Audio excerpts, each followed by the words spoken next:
A cidade de São Paulo pulsava com a antecipação do evento social do ano, a união entre os Santos e os Alencastro. Mais do que um simples casamento, era a fusão estratégica de duas das linhagens mais proeminentes do país. De um lado, a nova rica família Santos, cujo patriarca, Marcelo, de 55 anos, havia erguido um império do aço a partir da pequena fábrica que seu pai o deixou. A Siderúrgica Santos era agora a terceira maior empresa da América Latina, e a fortuna de Marcelo era incontável, um reflexo de sua ambição, de sua visão de negócios afiada e de sua obstinada determinação. Ele era um homem que não conhecia o significado de não, acostumado a conseguir tudo o que desejava. O casamento de sua filha não era exceção. Do outro lado, a família Alencastro, com um sobrenome que exalava nobreza e tradição, trazia o prestígio e o legado de séculos de história em Minas Gerais.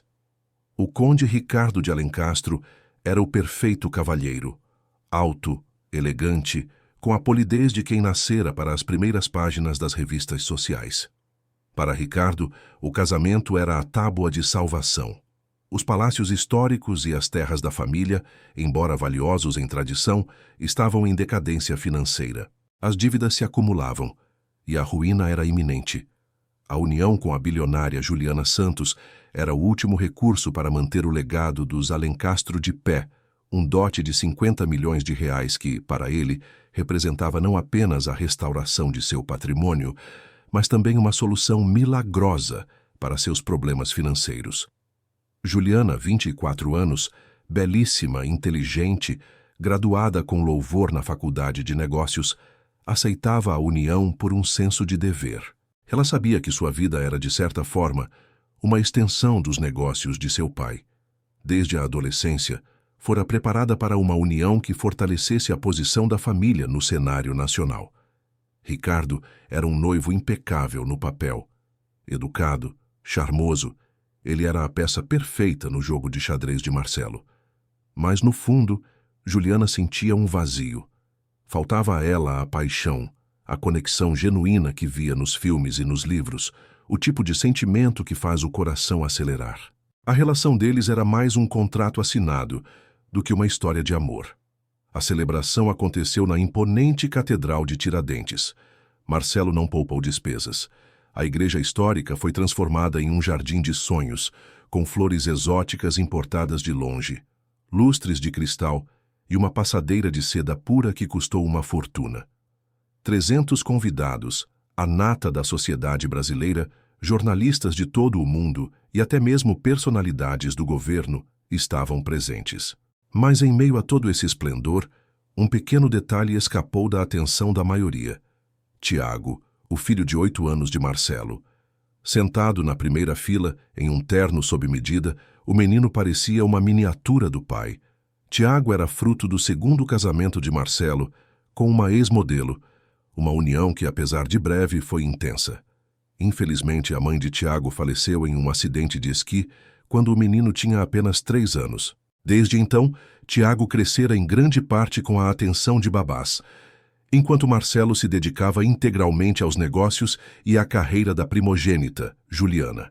O menino era uma alma singular, com os olhos penetrantes do pai e uma sensibilidade que passava despercebida pela família. Ele tinha o dom de observar os adultos, de captar nuances nas conversas e de absorver informações que um garoto de sua idade não deveria entender. Sua mente funcionava de forma curiosa, associando detalhes, gestos e palavras de uma maneira que ninguém imaginava. A cerimônia começou, solene e majestosa. O bispo, amigo pessoal de Marcelo, conduzia a celebração. Os primeiros minutos transcorreram sem interrupções. Juliana entrou na catedral, deslumbrante em um vestido de renda francesa que custou 200 mil reais, caminhando com seu pai em direção ao altar. Marcelo olhava para a filha com um orgulho que misturava amor paternal e a satisfação de um empresário que vê seu maior projeto se concretizar. Ricardo a esperava no altar, impecável em seu traje, com ares de nobreza que hipnotizavam a todos. Foi durante a leitura das Sagradas Escrituras que a reviravolta milagrosa aconteceu. Tiago se levantou. No início, As pessoas pensaram que era apenas a curiosidade de uma criança. Mas quando ele começou a caminhar em direção ao altar, sussurros de curiosidade se espalharam. Marcelo fez um gesto para que ele voltasse, mas o menino continuou, com uma determinação inabalável. Ele chegou na frente do altar, virou-se para a plateia, seu rosto pequeno e sério como o de um adulto. Com licença, eu tenho algo importante para falar. O silêncio que se instalou foi absoluto, pesado. O bispo o olhou perplexo. Juliana empalideceu com o coração apertado. Ricardo pareceu confuso. Marcelo se levantou, pronto para pegar o filho e se desculpar pela interrupção, mas as palavras de Tiago detiveram a todos. Minha irmã não pode se casar com o conde Ricardo. Ele já tem uma família. Eu vi os documentos no escritório do papai. Ele tem uma esposa na América e 2 filhos. O que se seguiu foi o caos. 300 convidados se levantaram. Um burburinho de incredulidade encheu a catedral. Os flashes das câmeras dispararam de forma frenética. Em um instante, a cerimônia perfeita se transformou no maior escândalo que a alta sociedade brasileira já havia presenciado. Marcelo Santos ficou paralisado por alguns segundos, processando o que acabara de ouvir. Então seu rosto se tornou de gelo, aquele mesmo gelo que amedrontou seus concorrentes por mais de 30 anos. Com passos firmes que ecoavam no mármore, ele se dirigiu ao altar. Ricardo, pálido como sua camisa de seda, tentou manter a compostura, mas seus olhos revelavam pânico total. Ele olhou para o menino, que acabara de destruir sua vida com poucas palavras inocentes. Com uma calma assustadora, Marcelo se virou para seu assistente de confiança, o mesmo que o acompanhava em todo lugar, mesmo em cerimônias privadas. Marcos, chame o investigador imediatamente. Eu quero todos os detalhes sobre Ricardo de Alencastro em 1 hora. Tudo. O assistente sacou o telefone. Ricardo entendeu que seu castelo de cartas estava prestes a desmoronar. A família Santos não havia chegado onde estava confiando na palavra dos outros. Marcelo sempre checava tudo, mas desta vez a ambição e o prestígio do sobrenome Alencastro o haviam cegado. O bispo tentou intervir, sugerindo que a cerimônia fosse suspensa para que a situação fosse resolvida em particular, mas Marcelo tinha outras intenções. Não, ele disse, com uma voz que gelou o sangue de todos. Eu quero que todos escutem. Se este homem mentiu para a minha família, se ele ousou brincar com a honra dos santos, toda a cidade de São Paulo vai saber. Enquanto isso, Tiago permaneceu no centro das atenções, com a serenidade de quem sabe que fez a coisa certa. Ele se aproximou da irmã e segurou sua mão. Juliana, emocionada e confusa, perguntou como ele havia descoberto tudo aquilo. Tiago, com a simplicidade de uma criança, explicou que ao visitar o escritório do pai, viu as fotos da família de Ricardo no computador e os documentos que o ligavam a eles. Ele percebeu que a família era de verdade, não apenas um disfarce, e que Ricardo parecia ser outra pessoa nas fotos, feliz e sorrindo, algo que ele nunca o tinha visto fazer com Juliana. Nesse momento, o telefone de Marcos tocou. Ele atendeu, ouviu por alguns minutos e, com o rosto chocado, se aproximou de Marcelo. A confirmação foi como uma facada no coração dos Alencastro. Ricardo de Alencastro era casado desde 2018 com uma mulher chamada Maria Eduarda, cidadã brasileira, e com 2 filhos gêmeos de 6 anos. A união havia sido celebrada em Miami e era totalmente válida. O silêncio na catedral foi ensurdecedor. Até mesmo os jornalistas atônitos pararam de tirar fotos, compreendendo a gravidade da situação. Ricardo não era apenas um mentiroso, mas um bígamo que estava prestes a cometer um crime diante de 300 convidados. Marcelo se virou para Ricardo com um olhar que faria qualquer um tremer. A verdade completa, que estava prestes a vir à tona, era ainda mais sórdida. A família Alencastro estava em bancarrota há anos, com todos os seus bens hipotecados. O casamento com Juliana era a última e desesperada tentativa de salvar o patrimônio familiar. Encurralado, Ricardo tentou uma defesa inútil. Eu precisava do dinheiro de vocês para salvar meu patrimônio. Eu pensei que poderia resolver a situação depois do casamento, que era apenas um detalhe. Marcelo o interrompeu, tomando a mão de Juliana e Tiago. A cerimônia está encerrada, ele anunciou, sua voz ecoando por toda a igreja. O conde Ricardo de Alencastro é uma fraude e um mentiroso. Os santos não se associam com pessoas desonestas. Ele se dirigiu à multidão e anunciou que a recepção estava cancelada. E quem quer que tenha colaborado com essa mentira, é melhor não se fazer de amigo daqui para a frente. Enquanto a família Santos se dirigia para a saída, unida pelo inusitado acontecimento, Ricardo caiu de joelhos na frente do altar. Ele não apenas perdeu um casamento lucrativo, ele perdeu sua reputação, sua posição social e provavelmente sua liberdade. Tiago, caminhando entre o pai e a irmã, olhou para Marcelo. Papai, eu fiz a coisa certa, não fiz? Em contar a verdade. Marcelo parou. Ele olhou para seu filho de 8 anos que, em um ato de pura coragem, havia salvado a honra da família. Pela primeira vez em anos, Marcelo sorriu de verdade. Foi um sorriso leve, de gratidão, de orgulho genuíno. Sim, Tiago, você fez a coisa mais perfeita que alguém poderia fazer. Você é um verdadeiro Santos. Aquele momento foi um ponto de virada milagroso, o início de uma nova fase para todos. O que parecia um desastre total se revelou uma bênção, um caminho para a verdade e a felicidade. Marcelo se deu conta de que por toda a sua vida ele buscou o sucesso no mundo dos negócios.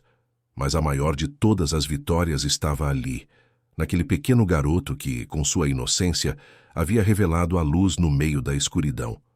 O casamento foi cancelado, mas a família se uniu mais do que nunca.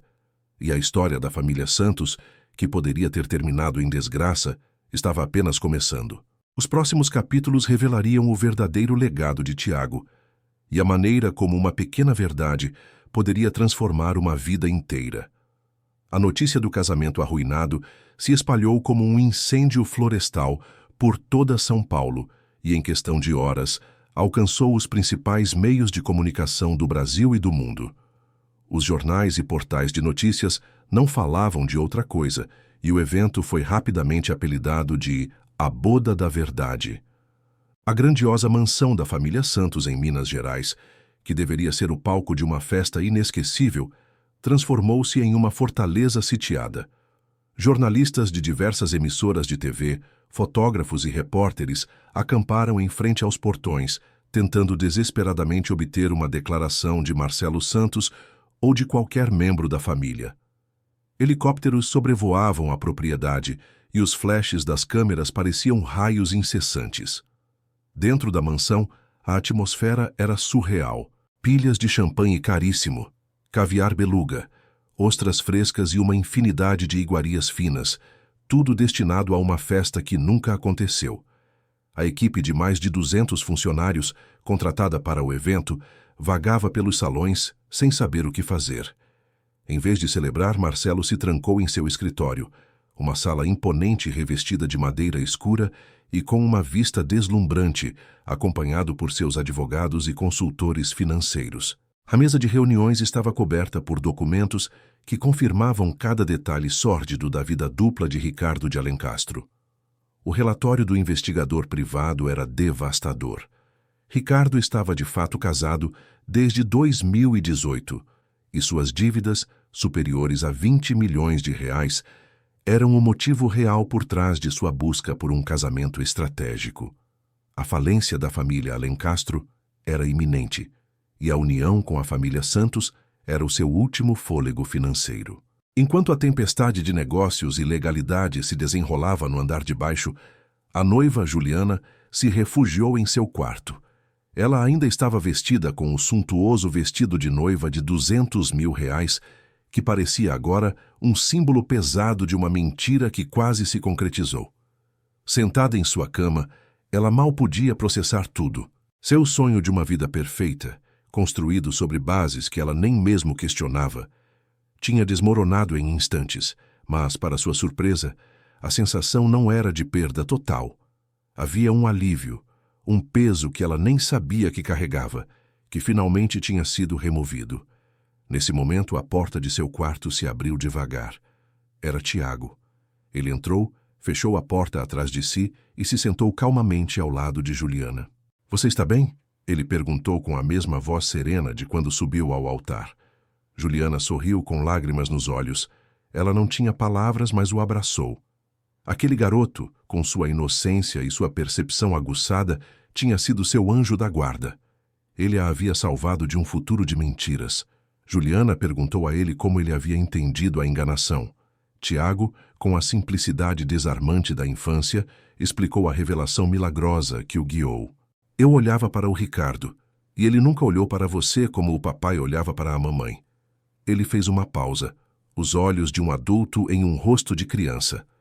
Quando o papai fala sobre a mamãe, os olhos dele brilham. Mesmo depois de ela ter falecido, os olhos dele brilham. O Ricardo, quando olhava para você, ele olhava como o papai olha para os contratos de trabalho. Era só dinheiro, não era amor. A percepção de Tiago foi uma solução milagrosa para o dilema de Juliana. Ela percebeu que a faísca que faltava, a conexão que ela tanto almejava, era algo que o dinheiro não podia comprar. Ela tinha sido poupada de uma vida de desamor e falsidade. Tiago, sem saber, tinha resgatado a felicidade de sua irmã, e isso a encheu de um profundo sentimento de gratidão. À noite, a família se reuniu no salão principal. Marcelo parecia exausto, mas determinado. Ele contou que Ricardo seria processado criminalmente e que os credores da família Alencastro já haviam tomado posse dos bens. O título de nobreza dele não vale nada sem dinheiro, disse Marcelo, com um tom de finalidade. Mas o mais importante, ele continuou, era que eles haviam evitado uma catástrofe graças a Tiago. Marcelo olhou para seu filho de 8 anos com olhos que pela primeira vez o viam de verdade, não apenas como uma criança, mas como o salvador da família. Ele confessou ter construído seu império e planejado a vida de Juliana, mas admitiu ter falhado em prestar a devida atenção a Tiago. A partir de hoje tudo muda, prometeu Marcelo, sua voz soando com uma convicção que emocionou a todos.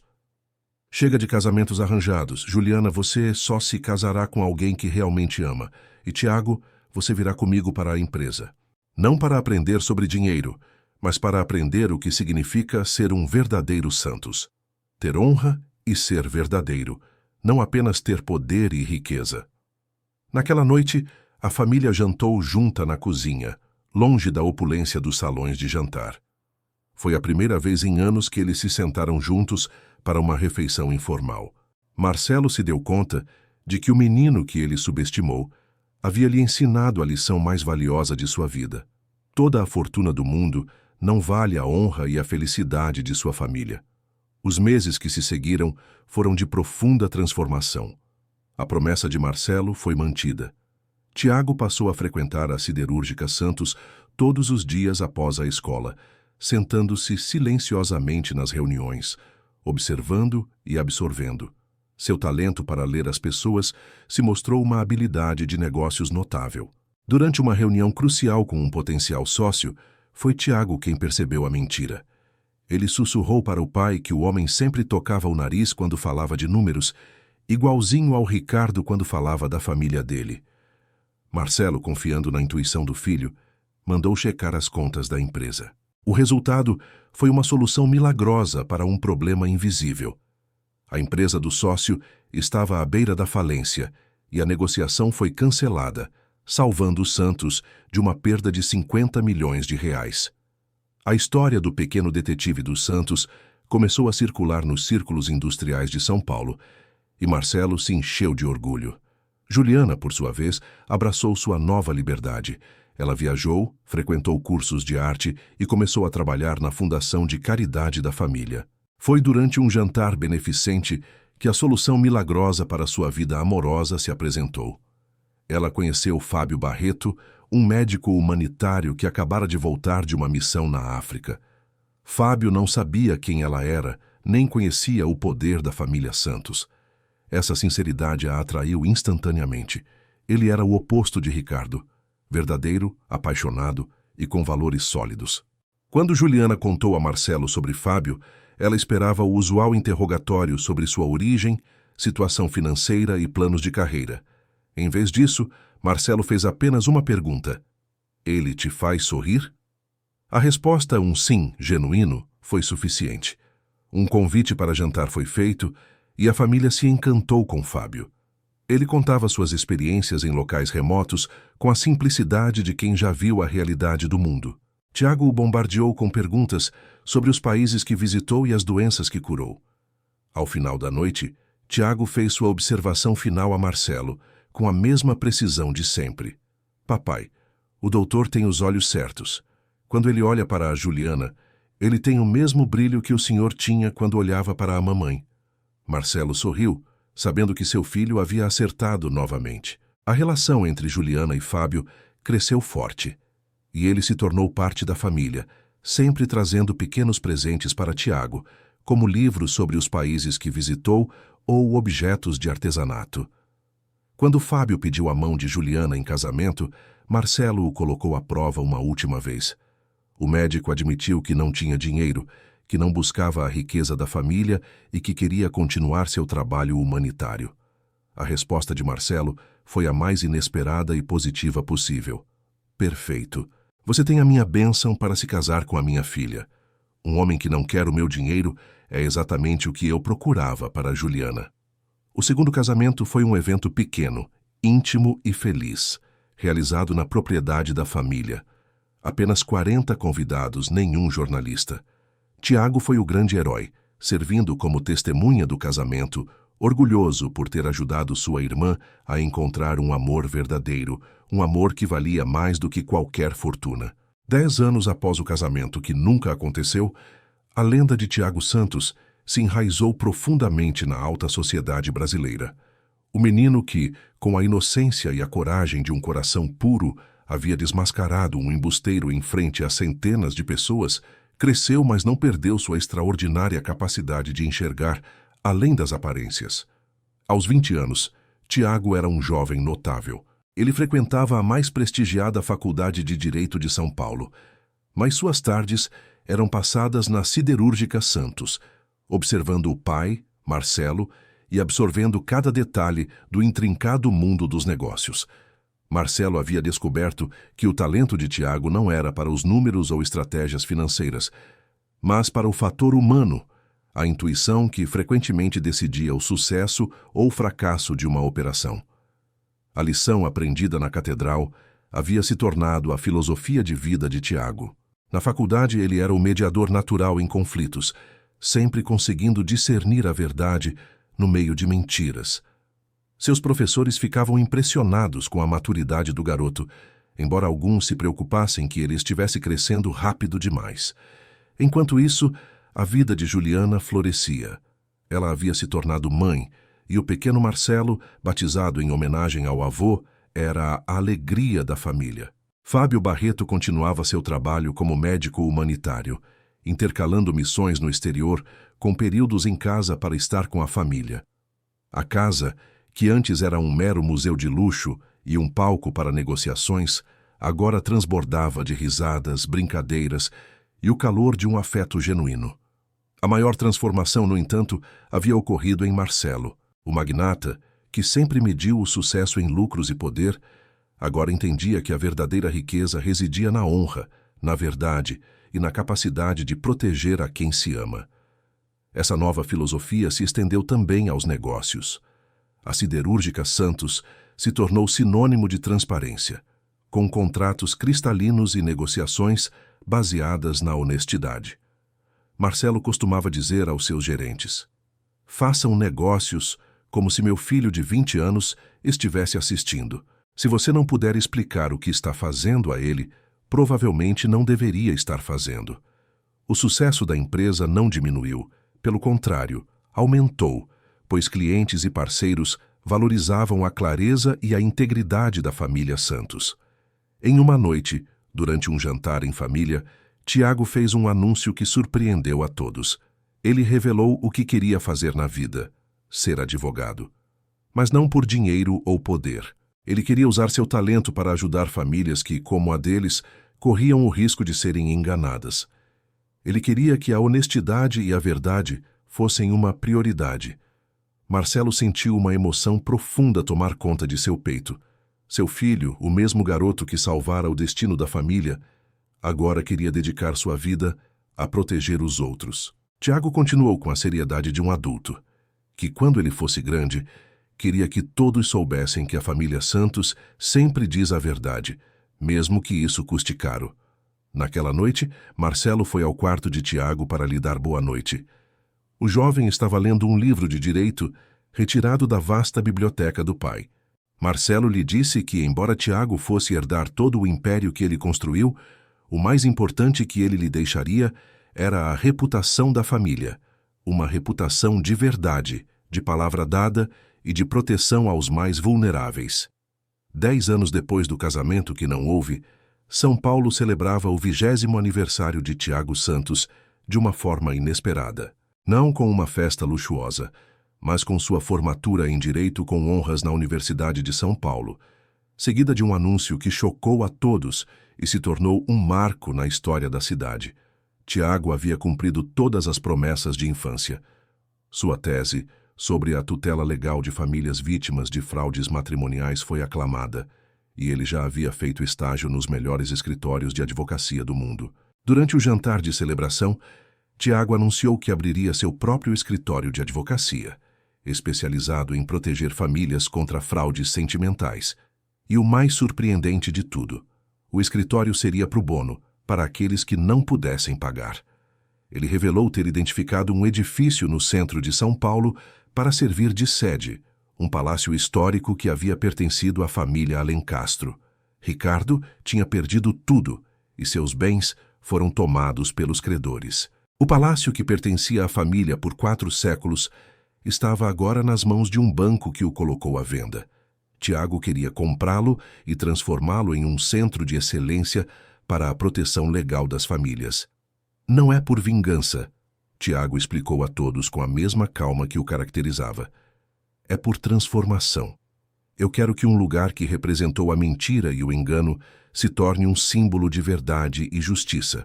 A ideia de Tiago era brilhante e se provou uma solução milagrosa para o problema.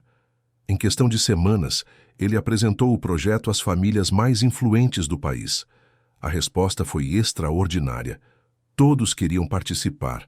A história do menino que desmascarou o conde fraudador havia se tornado uma lenda, e muitos queriam contribuir para evitar que a mesma coisa acontecesse com outras pessoas. Em 6 meses, a fundação arrecadou 30 milhões de reais. O Palácio Alencastro foi comprado, reformado e transformado no Centro Santos para a proteção das famílias. Tiago abriu seu escritório no andar principal, enquanto os outros andares abrigavam investigadores privados, psicólogos e consultores financeiros. No dia da inauguração, uma surpresa aguardava a todos. Ricardo de Alencastro apareceu na cerimônia. Envelhecido e marcado pelas agruras da vida, ele se aproximou de Tiago com a dignidade de quem aprendeu a lição. Ele agradeceu a Tiago por tê-lo impedido de cometer o maior erro de sua vida. "Você me salvou de mim mesmo", disse Ricardo, com a voz embargada. Ele confessou que agora trabalhava honestamente, pagava suas dívidas e tinha restabelecido a relação com seus filhos. Ele não era mais rico, mas dormia em paz. Ricardo pediu perdão a Marcelo pelo que havia feito, admitindo que o jovem Tiago tinha lhe ensinado que a honra vale mais do que qualquer riqueza. Marcelo lhe estendeu a mão, respondendo que o passado era passado e o que importava era o que se fazia hoje. Naquela noite, durante a festa de inauguração, Marcelo, emocionado, abraçou Tiago e lhe confessou que, 30 anos antes, ele pensou que seu legado seria a siderúrgica Santos, mas que ele estava errado. "Meu verdadeiro legado é você", disse Marcelo. Um homem que aos 8 anos teve a coragem de dizer a verdade e aos 20 teve a sabedoria de transformar a dor dos outros em proteção para todos. Tiago, retribuindo o abraço, agradeceu ao pai por lhe ensinar que ser rico significa ter a responsabilidade de ajudar os outros. Marcelo respondeu que Tiago o havia ensinado que ser honesto significa ser verdadeiramente livre.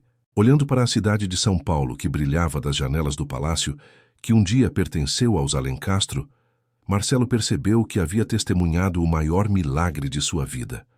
Uma criança havia salvado a honra da família com um ato de bravura, e agora Aquele homem de 20 anos estava transformando essa lição em proteção para milhares de outras famílias. A dinastia Santos continuaria, não apenas através do aço e do dinheiro, mas através da verdade, da honra e da proteção dos mais vulneráveis.